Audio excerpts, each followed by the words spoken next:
Both Democratic and Republican parties support the status quo in the United States. The status quo is capitalism, and they're both capitalist parties, and they will support capitalism no matter what. These are capitalist wars, and when push comes to shove, they're going to line up behind the wars.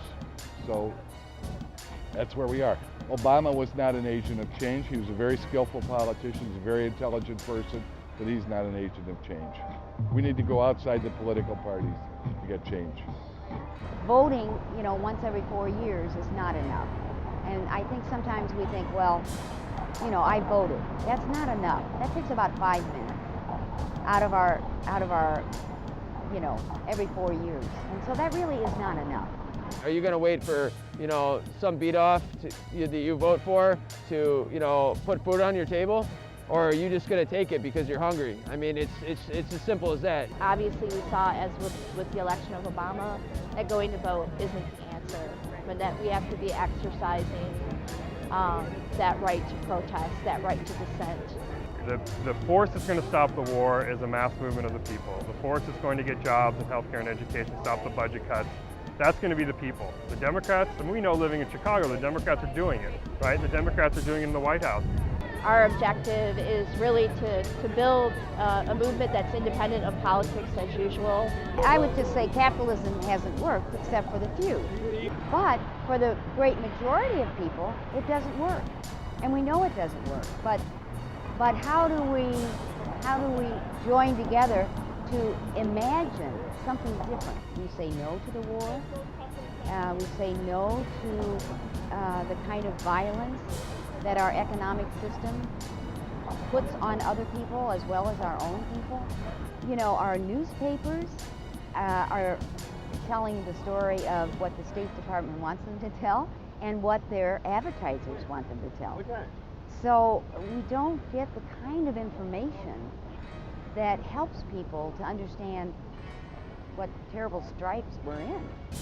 One thing that is a great help to people in this country is to just get more education about what's exactly going on, because the same people that profit from the war own the media.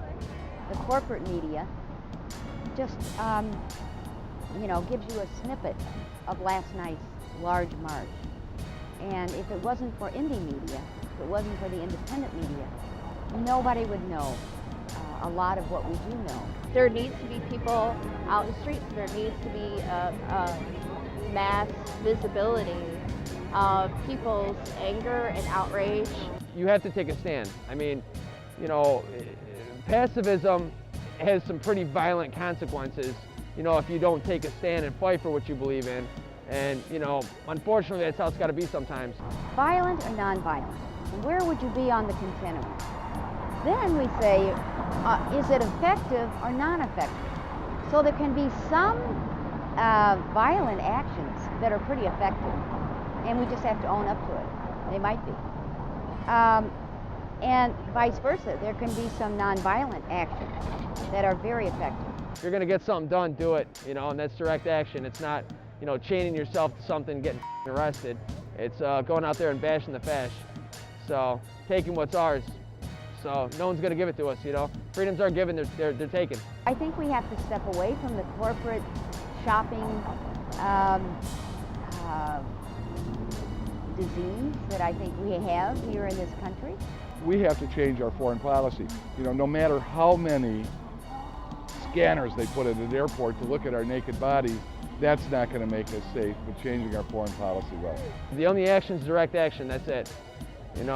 Anything else is some spineless liberal garbage. We're in an immoral, unethical, unjust war against peoples for the benefit of the empire.